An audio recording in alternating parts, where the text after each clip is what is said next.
Guys, ഇന്നത്തെ video എന്താ വെച്ചാൽ ഇന്ന് ഞാനൊരു ജേണൽ ചെയ്യാൻ എഴുതിയിട്ട് വന്നതാണ്. അപ്പോൾ നമുക്ക് ഇന്ന് എൻ്റെ ബുക്കിൽ ജേണൽ ചെയ്യാം. മിനി ബുക്കൊന്നല്ല, ജേണൽ കിറ്റി തന്നെ ബുക്കാണ്.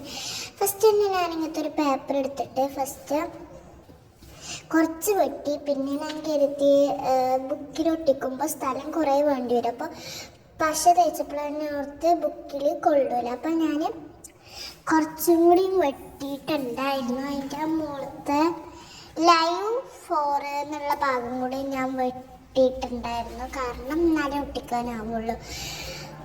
അത് ഇതാക്കിയതിന് ശേഷം ഞാൻ ഈ മിനി സ്റ്റിക്കറുകളൊന്ന് നോക്കി, എന്നിട്ട് അതൊന്ന് എനിക്കിഷ്ടപ്പെട്ട ഒന്ന് എടുത്തിട്ട് ഞാൻ സെലക്ട് ചെയ്ത് വെച്ചു. പിന്നെ ഞാൻ അടുത്തതായിട്ട് ഞാനത് ഒട്ടിക്കുമ്പോൾ ഞാൻ കരുതി എവിടെ ഒട്ടിക്കുക. അപ്പം ഞാൻ കരുതി കുറച്ച് സ്റ്റാമ്പ്സ് ഞാനിങ്ങനെ മുറിച്ച് വെച്ചിട്ടുണ്ടായിരുന്നു. അതാകുമ്പോൾ പെട്ടെന്ന് കുട്ടിയും കരുതിയിട്ട് മുറിച്ച് വെച്ചതും കൊണ്ട് അതിനൊരു സ്റ്റാമ്പിൻ്റെ ഇതെടുത്തിട്ട് എടുത്തുവെച്ചു. എന്നിട്ട് ഞാനൊരു പാറ്റേൺ പേപ്പറിൽ നിന്ന് ഇതേപോലെ ഒരു ചെറിയൊരു പീസ് കട്ട് ചെയ്തിട്ട് ഫസ്റ്റ് ഒട്ടിച്ച സാധനത്തിൻ്റെ അടിയിലോട്ട് കയറ്റിയിട്ട് ഒന്ന് ഒട്ടിച്ചെടുത്തിട്ടുണ്ടായിരുന്നു. അതിന് ശേഷം ഞാൻ ചെയ്തിട്ടുണ്ടായിരുന്നത് അതിൻ്റെ അടിയിലോട്ട് ഞാൻ എടുത്ത സ്റ്റാമ്പ് ഒട്ടിച്ചൊക്കെയായിരുന്നു ചെയ്തത്.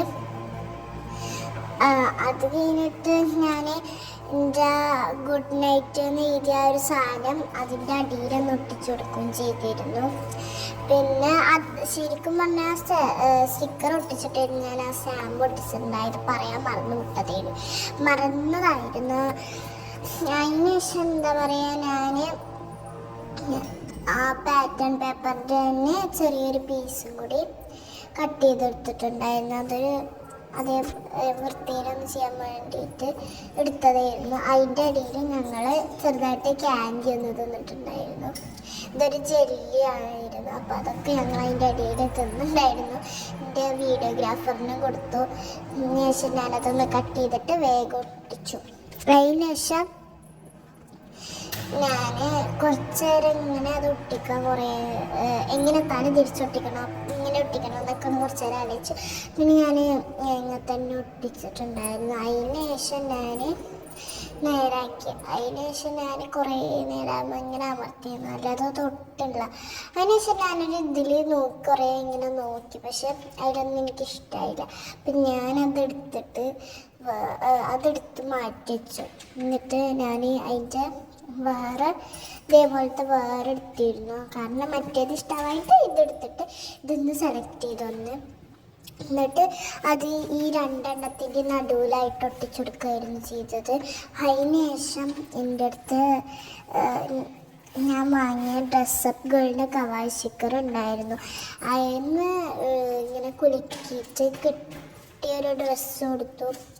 അതിനൊരു പെണ്ണിനെ എടുത്തു. എന്നിട്ട് എന്താ പറയുക, ഇന്നത്തെയും പോലെ തന്നെ ഫസ്റ്റ് ആ പെണ്ണിനെ ഒട്ടിച്ചിട്ട് ആ സ്റ്റിക്കർ ഒട്ടിച്ചു. അതിന് ശേഷം ഞാൻ കുറേ നേരം ആലോചിച്ചു എന്താ ഇനിയിപ്പോൾ ഒട്ടിക്കുക എന്നുള്ളതൊക്കെ ആലോചിച്ചിട്ട് ഞാൻ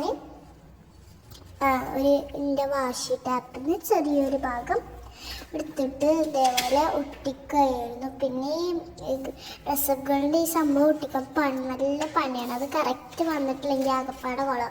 അപ്പം അതൊക്കെ നേരെ ഒട്ടിച്ചിട്ട് ഞാൻ കുറേ നേരം ആലോചിച്ചപ്പോൾ വാഷി ടാപ്പും കൊണ്ട് ഞാൻ ചെയ്തിട്ട് വാഷി ടാപ്പും കൊണ്ട് ഞാൻ ചെറിയൊരു പീസ് കട്ട് ചെയ്തെടുത്തിട്ട് വാഷി ടാപ്പിൻ്റെ പരിപാടി ഒന്ന് ചെയ്തിട്ടുണ്ടായിരുന്നു. അതിന് ശേഷം ഞാൻ കുറേ നേരം ഇനിയെടുത്തു. ബ്ലാങ്ക് സ്പേസിൽ എന്താ ചെയ്യുക, പിന്നെ ഞാൻ ഫസ്റ്റ് എഴുതി അത് അങ്ങനെ ഇരുന്നോട്ടേന്ന്. പിന്നെ ഞാൻ കുറേ നേരം ഇരുന്നപ്പോൾ ഞാൻ കരുതി അവിടെ എന്തെങ്കിലും എഴുതാന്ന്. പക്ഷേ എഴുതുന്നതൊക്കെ കുളമായിട്ടുണ്ട്. ചിലയിടത്ത് മുട്ടലൊക്കെ വന്നു, ചെറിയൊരു സ്പെല്ലിംഗ് മിസ്റ്റേക്ക് വന്നു. അപ്പോൾ അതൊന്ന് വെട്ടി, അപ്പോൾ അത് ചെറുതായിട്ടൊരു ഇത് വന്നു. പിന്നെ അതാണ് എൻ്റെ ജേണലിൻ്റെ ഫൈനൽ ലുക്ക്. എനിക്ക് ഭയങ്കര ഇഷ്ടമായിട്ടുണ്ടായിരുന്നു. അപ്പോൾ അത്രേ ഉള്ളൂ.